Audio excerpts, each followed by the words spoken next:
Now to the latest on the Oklahoma girl who was cuffed and put in CPS custody while visiting Houston for dance workshops.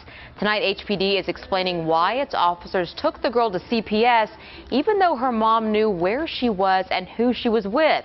Sherman Chow has the story you'll see only on KHOU 11 News. Front and center.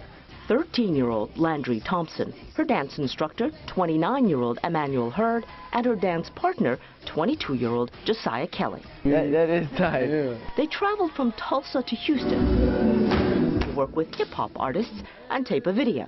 After a long day of rehearsals, Sunday at 3 a.m., they stopped at this gas station near Memorial Park. That's when Houston police pulled them all out, handcuffed them, and put them into patrol cars. And they were also convinced that I was like a runaway. Police then called Landry's parents in Oklahoma, who were surprised by the officer's tone. Are you aware your daughter's with 2 black men? And when I said, yes, I'm aware of that, he started calling into question our parenting.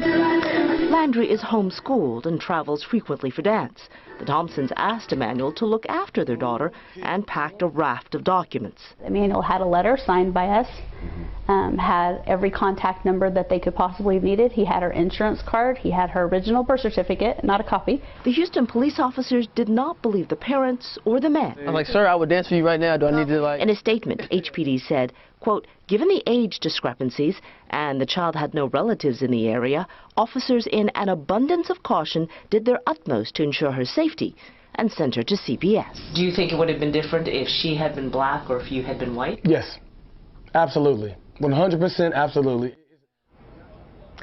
Landry's friends waited for 6 hours outside of CPS waiting for her to be released. Everyone involved says they understand why police questioned the group at first, believe it should not have taken so long to clear everything up. Sherman Chow, KHOU 11 News. Wow. I can't even comment. First, what up, niggas? It's your boy Filochko here. And from the news clip you just saw, 2 young men were put in cuffs, and the little white girl too. Hey, look at Sasha in the background. Say hi, Sasha. Hi. Trying to hide and shit. Nigga, see you. Anyway, they were all cuffed. The little girl, of course, she's probably crying and all that, and her dance instructors were cuffed as well. So I'm just get to it, because you already know the story from this media source that I gave you. When they showed the police officers the paper that basically said, I am allowing my daughter to be with these guys, like these are her guardians, why was she still brought somewhere else? Why was she still brought somewhere else? Why? Could they not have called her real mother? Could they not have what, email? Just some kind of make contact with this little girl's mother. I cannot believe they arrested these dudes. I cannot believe they arrested them. And you know what? Look at her. What is she? She's a cute little blonde girl. I'm telling you, black men, you gotta be careful. Even if it's just a little girl that you're not dating, just someone you're watching, you have to be more careful when you're around blonde, white women, period. It will never be the same as walking around with a white girl with dark hair or a white girl with red hair. Some reason walking around or being around a white, blonde woman or girl just means a lot to people. It's like the natural blonde white woman is like the prize of the race. That's like the pride of the race when it comes to white women or white people. It's the blonde, blue-eyed woman.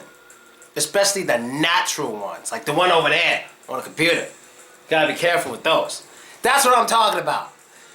It's very dangerous being around these women, but seriously, this is a fucked up story, needless to say.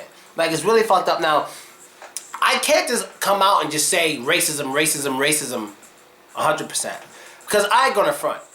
If I saw 2 black dudes, and then, you know, they had their hats on backwards or whatever, with a little white girl, I probably would ask questions just because I'd ask the same thing. If I saw 2 white guys with a little black girl in the car, I may just ask some questions. But if I see a paper and they show me their identity and she shows me her identity, it's a wrap. I know who they are. Go along your way. I know who you are. I see the paper that's telling me that her parent is allowing you to watch her, go to the hotel, whatever, that her parent's saying it's okay. I can also call that parent. All this evidence, why am I taking them anywhere? Why? Like at first when I watched the story, I thought they were just mad because the cops questioned them. I was gonna say, nah, you shouldn't really be mad about that. But they took her to some foster kid place, wherever they took her, around a bunch of people she doesn't know. That is fucked up, and that was pointless. Or maybe the media's lying, or there was something I missed.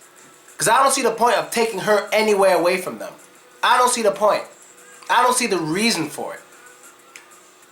And that's basically all I gotta say. Black men, you just have to be careful when you're around a blonde white female more than any other kind of female. And I've known this since I was back in New York. Like, when my first girlfriend, her name was Bree. I was 16, she was like, I don't know, 14 or something. We were both young. I never knew about really racist white neighborhoods in New York, especially in Brooklyn, until I went to Brighton Beach. And this was like 10, 11 years ago. And if you know anything about Brooklyn, Brighton Beach 10 or 11 years ago was like, not Brighton Beach, damn. Not Brighton Beach, that was always Russian. I've been in Russia way too long. Not Brighton Beach. The Bensonhurst, thank you. Bensonhurst, 10, 11 years ago, very racist against black people. But I never really noticed anything until I was walking around Bree. Blonde Irish girl walking around in Bensonhurst. And I remember what she told me the first time I tried to walk into her house. She said, you can't come on my street. And I was like, why can't I come on your street? She's like, because we might get kicked out of our house because you're black. And the owners of the house will be mad at us.